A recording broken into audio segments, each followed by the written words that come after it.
tayo guys! Pandesal!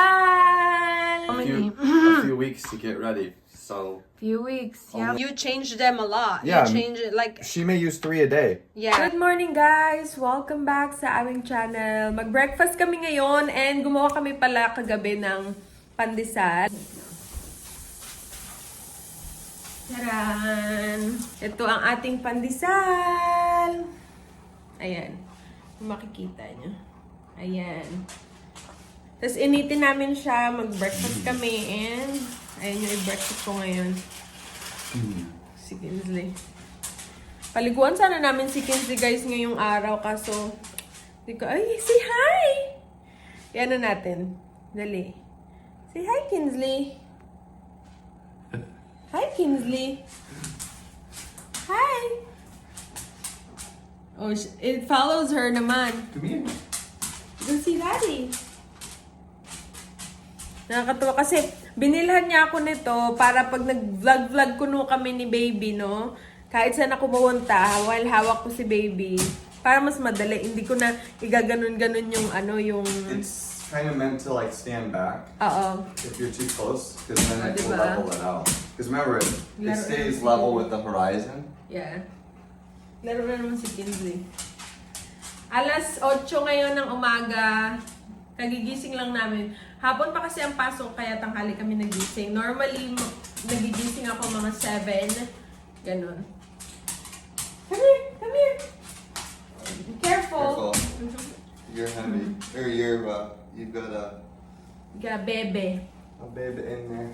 A bebe in my tummy! Bebe in mommy's tummy! Guys, my gosh, 30 weeks na tayo. 30 weeks na ako kahapon. Ang bilis. So, ilang weeks na lang. My gosh. Manganganak na ako, guys. Oh, we have to book the peekaboo. Or sneak peek. Yeah, so meron kaming ultrasound, 3D ultrasound ulit dun sa same na studio. Sa same na studio na inanuhan namin noong nakaraan. Ano ba? Sa same na studio na pinuntahan namin noong nakaraan. Dun ulit kami magpapabook. So, siguro mga around 32 weeks ko. Para makita ulit namin si baby, diba? So, meron kaming, nung 22 weeks siya, meron kami noon. Tapos ngayon 32 weeks. 22 weeks ba, babe? Was that 22 weeks when we went there last time? Yeah, I think so. And then Okay, 32 weeks or 33 weeks, no, bago ako manganak. Para, wala lang, gusto lang daw ni Travis din makita yung ulit si ano. Kasi fully developed na siya noon talaga, di ba? Medyo malaki na siya. And bago, para meron ding remembrance, meron kaming remembrance para kay baby na may pakita. Kasi meron siyang baby book. Gusto ko ilagay din sa baby book niya. So, ayun, mag-breakfast muna kami, guys. And, we'll see kung mapapaliguan namin si Kinsley sa backyard. Are we gonna wash her in the backyard? Yeah, maybe when it warms up a little bit. It's cold. Yeah, malamig kasi ngayon eh. So, hindi kami makapunta pa doon sa ano kasi hindi niya pa ito pwedeng buhatin. Kaya mabigat si Kinsley, 100 pounds. Yeah. That's why I'm gonna wash her in the backyard, or we will wash her in the backyard so we don't have to lift her. Because in the pet wash, sometimes he has to lift her because, you know, of their... Yeah, she doesn't want to like get up the ramp. Yeah. Alright, mag-breakfast tayo, guys! Pandesal! May gate na nga pala, guys, dito sa room ni Ellie, no? Nilagyan namin. Ito yung regalo ni Aunt Sherry. Yung tita ni Travis. Ayan. Para hindi na makaano si Kinsley, yung pasok-labas. Para ma-open pa rin namin tong kwarto. Grabe, kailangan ko na talaga, guys, mag-prepare, no? And, kailangan ko nang labhan tong mga damit ni baby. Ayan yung mga damit niya.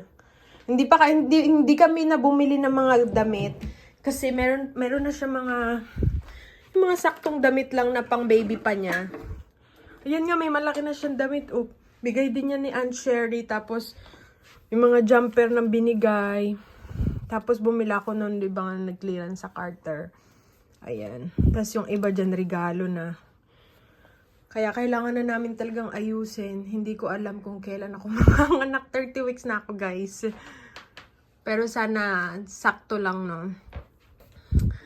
Ang cute talaga ng boots ni baby. Hindi kami nagbili pa ng mga ibang slipper niya, no? Kasi minsan hindi naman nagagamit. Lalabhan ko to siya.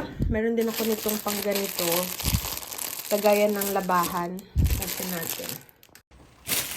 So, ito nga pala guys. Binili ko to siya sa Shein. Sa Shein lang talaga ako nagbibili nun. Madalas ako sa Shein bumibili. Ayan. Lagay ng labahan. Baka bumili pa ako isa or pero okay na to. Kaya maglaba ako ng mga damit ni Ellie. Laban ko siya yung iba malinis naman, pero yung iba hindi ko alam. So mas maigi nang linisin natin lahat. Tapos maglilinis kami dito sa kwarto. Bago, siguro, kasi next week, meron akong 3 days off. Yun lang talaga yung 3 days off ko. Panay work talaga ako guys. This holiday kasi nga ang dami nag-leave sa work namin, so kaya kailangan mag-work ako na mag-work habang kaya ko pa. Buti na talaga hindi ako binigyan ng problema ng anak ko kasi nga talaga yung baby ko nung sobrang laki din talaga ako dahil nga simula nung first trimester hindi niya ako binigyan ng problema nung may iba kasi na sobrang selan, 'di ba? So, nung first trimester ko, hindi talaga ako maselan, magbuntis. Siguro minsan sumusuka lang ako pag hindi niya gusto yung pagkain na kinakain ko. Siguro mga 3 times lang ang nangyari or 2 times lang nangyari yun, no? So, eto guys, ang mga damit ni baby na ilalagay ko dito. Baka maglaba ako. Ang cute ng mga damit niya, grabe. Parang na-excite na talaga ako, no? Na-excite na ako na dumating siya ba? Tignan nyo naman ang cute, oh. So, ayan guys. Ito yung mga inano ko, mga damit ni baby. Hinayos ko na siya. Tinanggal ko yung mga tag. Yung iba hindi ko pa natanggal. Nandito yung iba. Ayan yung mga lalaban ko. Kasi para alam ko kung ano yung kailangan pa namin ngayon. Para mas maganda yung maaga na namin malaman. Kasi parang feeling ko nga kulang nga ata yung onesies ni baby. Ayan. Parang kailangan kong bumili ng onesies niya. Kasi iba malalaki. Pero marami siya nito. Yung ganito. Ayan. Tapos, ito yung mga maliliit, oh. Tapos, ito mga parang kumot-kumot or what. Tapos, ito yung mga medyas niya. Tapos, mga bib. Tapos, yung mga tawag niyan, headband niya. Na binili ko yung iba. Tapos, yung iba bigay. Tapos, ito kasi mga laruan eh. Ito ko ilalagay yung labahan na iba. Ito yung mga laruan ni baby. Ayan. Hindi ko alam kung may kailangan akong labhan dyan. Ay, ito ata. Kailangan kong labhan ito.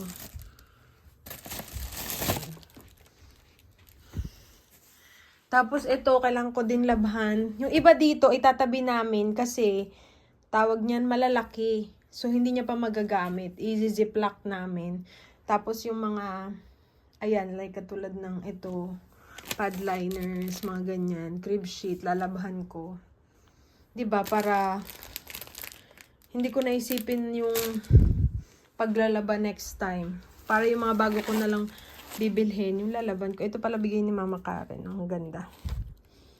So, ayan. Madami pa tayong kailangang ayusin. Lalagay namin ng changing pad dyan. Tetest ni Travis mamaya. Kasi may changing pad kami na binili. Ay, yung binili pala ng mama niya. Tapos yung ibang gamit ni baby, hindi pa yun ma-open kasi nga hindi niya pa magagamit. Yung diaper genie siguro ito. Magagamit talaga namin siya. Ayan. Tapos may mga kaunti lang kaming kailangan bilhin. Pero, hindi naman siya madami. Siguro mga wipes. Kasi, hindi muna kami bumili ng wipes kasi daw mabilis maano. So, siguro, pag malapit na yung ko, 'di ba? Ayan, may diaper siya dyan. Siguro, hindi namin alam kung gagamitin namin o titest namin yung mga diaper. Yung diaper na yan, no? Tapos, ayan. Tapos, ito, mga bag ko lang to. Tapos, ito, bumili ako ng bag. Hindi ko alam kung magagamit namin yan, eh. May mga hospital bag na kami. Pero, tingnan namin kung anong magagamit namin. Anong gagamitin namin. So, yan. Ayan ang update. Madami tayong kailangang ayusin. Habang kaya pa mag-ayos. Ayan yung ni baby, oh. So, parang kailangan pa namin bumili ng onesies niya. Oh, enjoy pa naman ako. Super happy ako pa naman ako pag mag-shopping ng damit ng baby. Tatay niya lang pumipigil sa akin eh. So, ayan. Alright guys, i-unbox natin yung changing pad. Tignan natin kung... It's from Mom. Yeah, galing So, kay Mama Karen. Instead of getting a changing table, I think we're just gonna stick with a changing pad. Just because, but we just want to see how big it is and whether or not it's gonna fit on Yeah. maybe the counter or oh, it comes with we have to wash the pad anyways. Yeah. So we are gonna see Ito yung mga pad niya. just how big it is.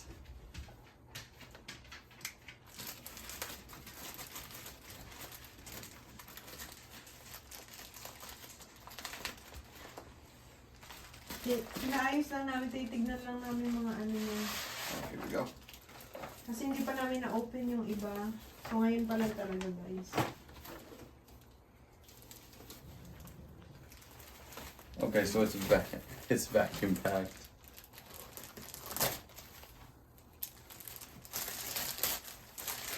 So we'll probably just take a second to blow up. Yeah. And then lalagyan mo lang siya ng cover. And then yeah, because it should kind of have like an ergonomic feel to it.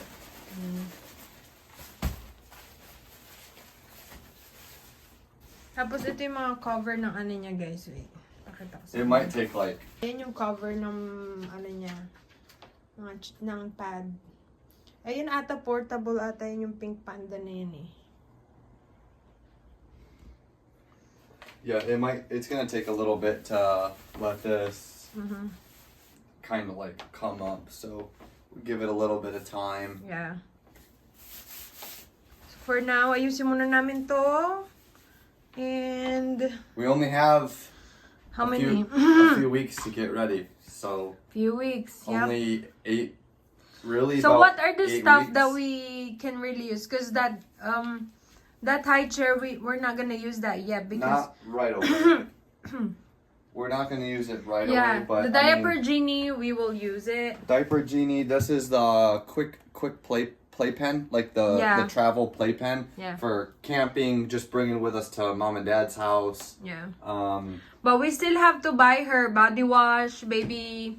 which we will do that once. Because we don't want to buy it because we search more about the shampoo or body wash that we will use for her because we don't want to use, I don't know. Okay, so this It's is better. They said it's better if it is fragrance free, and then we'll buy it. fragrance later. free, phthalate free, no Yeah. hormone disruptors. Basically anything that has a fragrance has a hormone disruptor in it. So you got to be really careful what you put on your baby's skin, and everyone's Yeah, 'cause gonna be. it's so sensitive. Some people say it doesn't matter. Some people, but I've done a lot of reading and research in peer-reviewed medical journals, and it does matter. Right. It matters a lot actually for the development of the child. Like if you start hormone disruptors, which is like anything fragrance, putting on their skin, it's absorbed into their skin and it messes with their head. Really? Yeah, immediately. It's the same with perfumes. Really, perfumes have phthalates, hormone disruptors in them, so we shouldn't even be using them. So that's the stuff that we need to buy: those body wash, baby shampoo, wipes. And we're Yeah. gonna use the bouncer. We're a gonna lot. use the bouncer. We do have the bouncer. We have too. the toys for tummy time. Yeah. What I do want to do though is get the like little the soft squares, so we can What is that? put them on the floor where she when she Oh, does okay. tummy time. And good thing, babe, I did this, so now we know that she don't have enough onesies. You're right. Come here, look. I told you. She don't have enough onesies.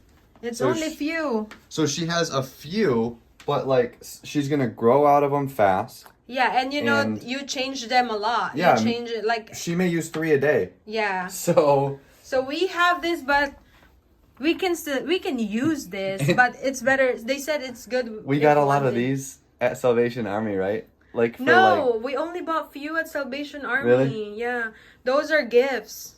so we still need little mittens. Do we Yeah, have mittens? I do have in here. Wait, let me see. Meron din ako nito. Ayan, wala pala. Nandito pala. Hala, wala tayong mittens. Mittens, ba tawag nun? Is this as big as this? Wala. So, babe, that's the one we need to buy. We don't have those. What? You said. Mittens? Yeah. We do have some, this one. Yeah, so the mittens are because the baby's nails are really sharp when they come out. Yeah. And they have a tendency to scratch themselves. So I've just read that it's better to have mittens. Yeah, we can find, maybe few. We'll buy few. Hang on, I'm gonna Dami namin just... nga ayusin pala. Oh, buti na lang talaga. Nag-umpisa na kami. Diyos ko po. Lalabhan. Tapos kailangan namin i-deep clean ang kwarto niya. So far, we're not gonna put her here yet. Because we will put her in bassinet for a while. Kasi... Yeah, so the yeah. the bassinet will probably be for the first 3 or 4 months until we can transition her To the her crib. yeah. And we may have to, I may have to sit in here with her, you may have to sit in here with her until she's comfortable. That's what I did with Kinsley. Until she's comfortable. That's Yeah, what I did with Kinsley, so she's comfortable with her crate. I mean, everything is going to be new to her and to us. So, Yeah. I mean, so this is what it looks like it's, Yeah. I mean, the whole idea between this is just to set it up here and do your changing. Or Yeah. set it on the couch and do your changing.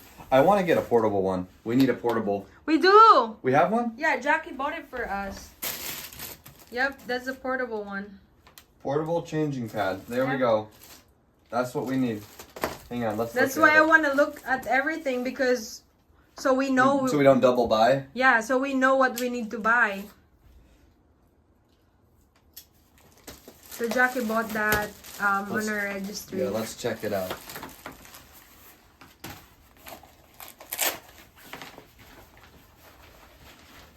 And we also have the bottle Oh, yeah. steamer. What is that? The Dr. Brown? Oh, perfect. Diba? Meron. Perfect. That's for traveling. When we Yeah. go camping. So, yeah, Ayan. that's easy day. So, onti na lang yung bibili namin, guys. Yeah, easy Meron pa day. tayong kaunting preparasyon. Pero mas maganda yung maayos na natin. So, all of her bottles are in here. Yung baby mga bottle niya for milk, ganon. So, hugasan na lang namin, no? Babe, Meron look at kaming him. baby bottles washer ba yun? Steam. Kinsley, what are you doing? Oh, look at you. So that's all for today, guys. Thank you so much for watching. See you again next time. Bye.